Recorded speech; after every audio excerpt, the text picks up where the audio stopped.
നമസ്കാരം. സമാനതകളില്ലാത്ത ഒരു നിയമ പോരാട്ടത്തിന് ഒരുങ്ങിയ ഒരു വ്യക്തിയാണ് നമ്മുടെ മുന്നിൽ ഇരിക്കുന്നത്.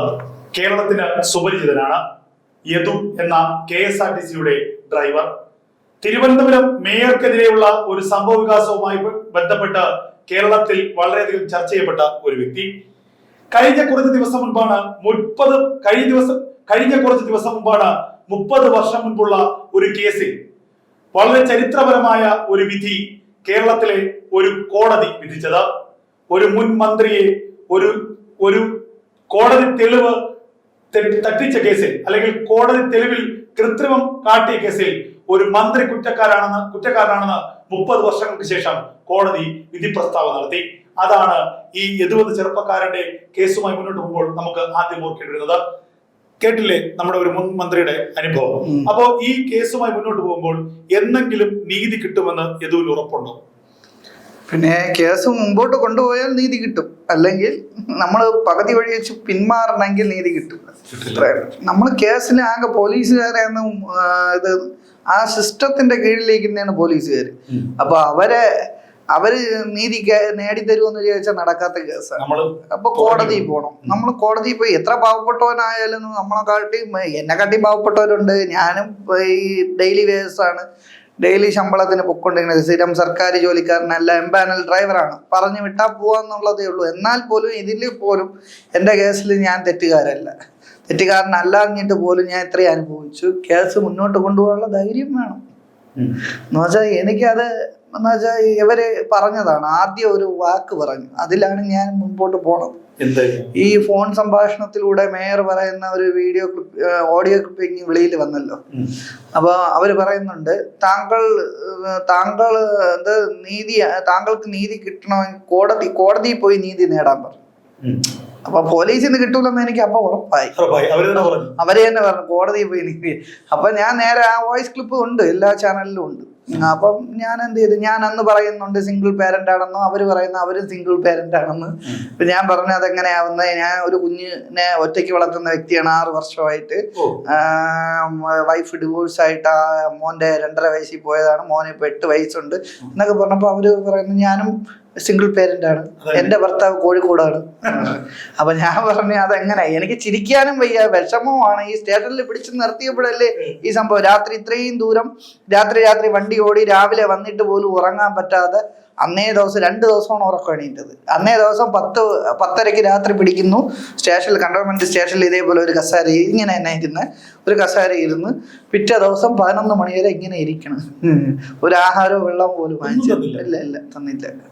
ഇവര് പറഞ്ഞു വിടണ്ടെന്ന് വിളിച്ചു പറഞ്ഞു, അവനിപ്പോഴൊന്നും വിടണ്ടെന്ന് പറഞ്ഞു. പരാതി കൊടുത്തത് യദുവല്ലേ? ഞാൻ പരാതി കൊടുത്തിട്ട് ഇവര് സ്വീകരിച്ചില്ല. വാങ്ങിച്ച് ഇതേപോലെ ഒരു മേശയിനകത്ത് ഇങ്ങനെ പരാതിയാണ്, മേശയിനകത്ത് അങ്ങ് വെക്കുകയാണ് ചെയ്തത്. എന്നിട്ട് നേരെ മേയറിന്റെ വീട്ടിൽ പോയി അവരെ രാത്രി വീട്ടിൽ പോയി മൊഴിയെടുക്കുകയാണ് ചെയ്തത്.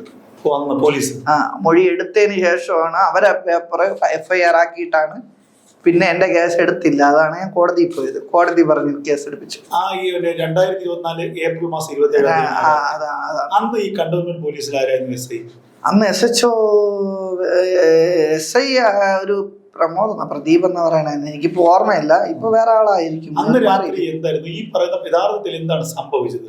ഈ പല കഥകളുമുണ്ട്. യഥാർത്ഥത്തിൽ ഇപ്പൊ നമുക്ക് ആ തിരക്ക് കഴിഞ്ഞുകൊണ്ട് ഇതിനോട് എന്തായിരുന്നു അന്ന് സംഭവിച്ചത്? അന്ന് സംഭവിച്ചതെന്ന് വെച്ചാൽ പട്ടത്തുനിന്ന് വണ്ടി എടുക്കുന്ന സമയത്ത് 2 വണ്ടി ഓവർടേക്ക് ചെയ്ത് വന്ന് ഹോൺ അടിച്ച് ആളിറക്കി വണ്ടി മുമ്പോട്ട് എടുക്കുന്ന കഴിഞ്ഞ് ഓവർടേക്ക് ചെയ്ത് ഹോൺ അടിച്ചങ്ങ് പോയി. 3ാമത്തെ വണ്ടിയായിരുന്നു ഇവരെ വണ്ടി. അപ്പൊ ഇവര് ഹോൺ അടിച്ചപ്പോഴത്തേക്ക് ഞാൻ ഫുള്ള് റൈറ്റ് പിടിച്ച്, ഇൻഡിക്കേറ്റർ ഇട്ട് റൈറ്റ് പിടിച്ച് റോഡിലോട്ട് കയറി. ഒതുക്കി നിർത്തിയ വണ്ടിയല്ലേ. അപ്പോൾ കയറിയപ്പോഴത്തേക്ക് പകുതി കൂടുതൽ വരുമ്പോഴത്തേക്ക് ബാക്ക് വീലിന്റെ അവിടെ ഇവര് വന്നു. അപ്പൊ പിന്നെ എനിക്ക് മുമ്പോട്ട് എടുക്കാതിരിക്കാൻ നിർവാഹമില്ല. ഞാൻ മുമ്പോട്ട് എടുത്താലേ ഇവർക്ക് കാർ പാസ് ചെയ്ത് പോകാൻ പറ്റും. ഞാൻ മുമ്പോട്ട് ഇറക്കി കുറവങ്കോണ റോഡ് കട്ടിങ് വരുന്നുണ്ട്, ചെറിയൊരു ഇറക്കമായിട്ട്. അവിടെ സൈഡ് ഒതുക്കി കൊടുത്തപ്പോൾ കയറിപ്പോയിട്ട് ഇവർ ഫ്രണ്ടിൽ ഈ ബസ് പിന്നെ ബാക്കിൽ നിന്ന് പോവല്ലേ. അപ്പൊ ബസ് പോയപ്പോഴത്തേക്ക് ഇവര് 2-3 പ്രാവശ്യം ബ്രേക്ക് ചവിട്ടി. പെട്ടെന്നുള്ള ചവിട്ടിൽ ചിലപ്പോൾ നമ്മുടെ ബസ്സിൽ ബ്രേക്ക് കിട്ടൂല. ഇവർ 2-3 പ്രാവശ്യം ചവിട്ടി. ഞാൻ ഇടത്ത് സൈഡ് പിടിച്ചു പോയപ്പോൾ ഇടത്തോട്ട് വരുന്നു. വലത്തേ സൈഡ് പിടിച്ചപ്പോൾ വലത്തോട്ട് വരുന്നു. അങ്ങനെ ഇട്ട് വണ്ടിയിട്ട് കളിപ്പിച്ച് പയ്യെ പോകുന്നു. ഒരാൾ നടന്നു പോയാൽ ഈ കാറിന്റെ ഫ്രണ്ടിൽ പോവാം.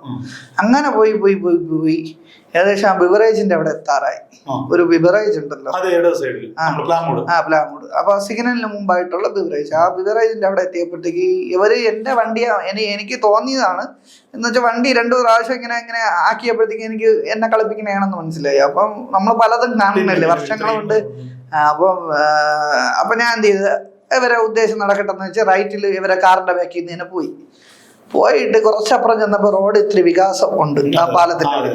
അപ്പൊ ഞാൻ പെട്ടെന്ന് ലെഫ്റ്റ് ഇൻഡിക്കേറ്റർ ഇട്ട് ഇടത്തോട്ട് പിടിച്ച് നേരെ കയറിപ്പോയി. ഇവർക്ക് ഫ്രണ്ടിലോട്ട് പോകാൻ പറ്റിയില്ല, ഒരു ഓട്ടോക്കാരെ ഫ്രണ്ടിൽ പയ്യെ പോവുകയായിരുന്നു.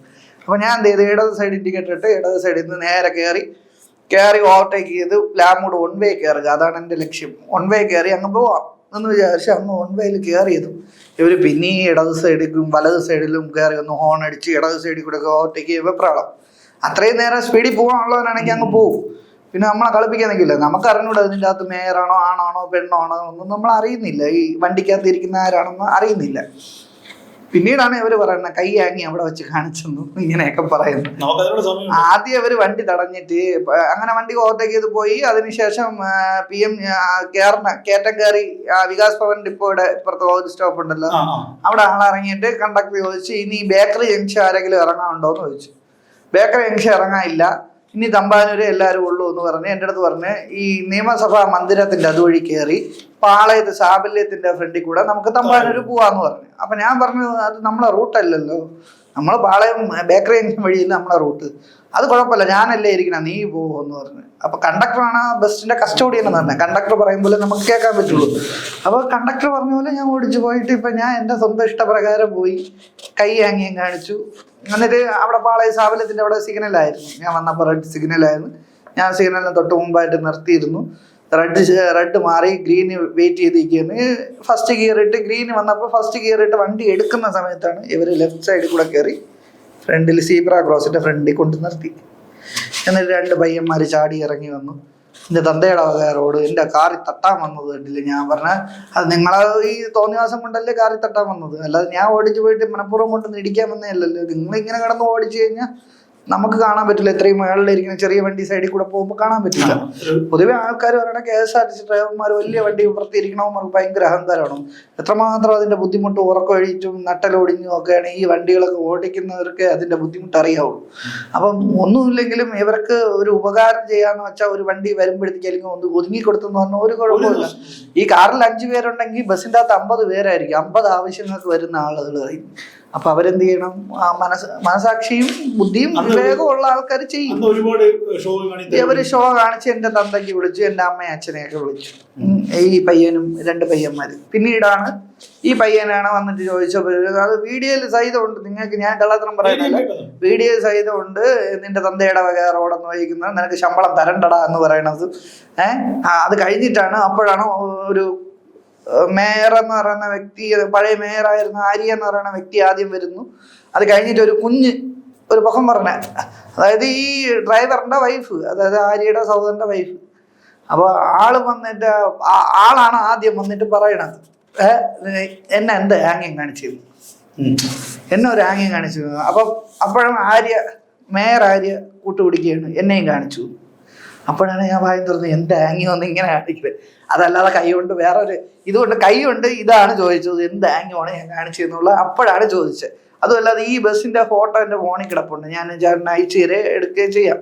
അതൊന്ന് കാണിച്ചാൽ മതി. ഇതിൽ ആളുകൾക്കെങ്കിലും ആളുകൾ വിചാരിച്ചിരിക്കുന്ന ഷട്ടർ ബോഡി എന്നാണ്, ഗ്ലാസ് ബോഡിയാണ്, കൈ വെളിയിടാൻ പറ്റില്ല. ഈ സൈഡ് ഡോറ് ഇങ്ങനെ ഫ്രണ്ടിലോട്ടാണ് ഇരിക്കുന്നത്. ഡോറിന്റെ അവിടെ കൈ കാണിക്കാനുള്ള, ഇവർ പറയും പോലെ കൈ കാണിക്കാനുള്ള ഗ്ലാസ് ചെറിയത്, അത് നീങ്ങൂല. എല്ലാ ബസ് ഡ്രൈവർമാരും ഇൻഡിക്കേറ്ററാണ് ആശ്രയിക്കുന്നത്. അല്ല, കൈ കാണിക്കാൻ പറ്റൂല, ഷട്ടർ ബോഡി അല്ല, ഗ്ലാസ് ബോഡിയാണ്.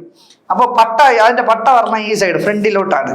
അപ്പൊ അത് കഴിഞ്ഞ് ബാക്കിലോട്ടും ഇത് ഗ്രില്ലില്ല, ഫ്രണ്ടിലോട്ട് ഗ്രില്ലില്ല. പിന്നെ എവിടെ കൈ കാണിക്കുന്നത്? അതില് ആ പയ്യന്മാര് നല്ല സ്മെല്ലുണ്ടായിരുന്നു. പയ്യന്മാരും ഈ 3 പേർക്ക് സ്മെല്ലുണ്ടായിരുന്നു. പയ്യന് ഈ സച്ചിൻ ദേവ് അകത്ത് കയറിയ സച്ചിൻ ദേവ് MLA, മേയർ മദ്യപിച്ചിരുന്നു എത്ര ഡിസ്റ്റൻസിലാണ്. ഹസ്ബൻഡ് MLA MLA-യുടെ ഹസ്ബൻഡ് അല്ല, മേയുടെ ഹസ്ബൻഡ് MLA. അപ്പൊ ആള് മൂന്ന് പേരും മദ്യപിച്ചിരുന്നു തോന്നുന്നു. ബാക്കി രണ്ടുപേരും സ്ത്രീകളല്ലേ, അത്രയും അടുത്തല്ല നിന്നത്, കുറച്ച് മാറിയാണ്.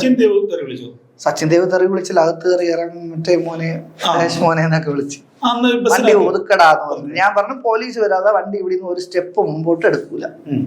നമുക്ക് വണ്ടിയിൽ നിന്ന് ഇറങ്ങിയും കൂടാ. ഒരു വിഷയം നടന്നു കഴിഞ്ഞാൽ വണ്ടിയിൽ നിന്ന് ഇറങ്ങാനും പാടില്ല. ഒരു ആക്സിഡന്റ് നടന്നാൽ പോലും നമുക്ക് അടുത്ത സ്റ്റേഷനിൽ പോയി റിപ്പോർട്ട് ചെയ്യണമെന്നല്ല, നമ്മൾ ഇറങ്ങാൻ പാടില്ല. ഡ്രൈവിംഗ് സീറ്റിംഗ് അതാണ് KSRTC എന്ന് പറയുമ്പോൾ, ഗതാഗതം എന്ന് പറയുമ്പോൾ അങ്ങനെയാണ്.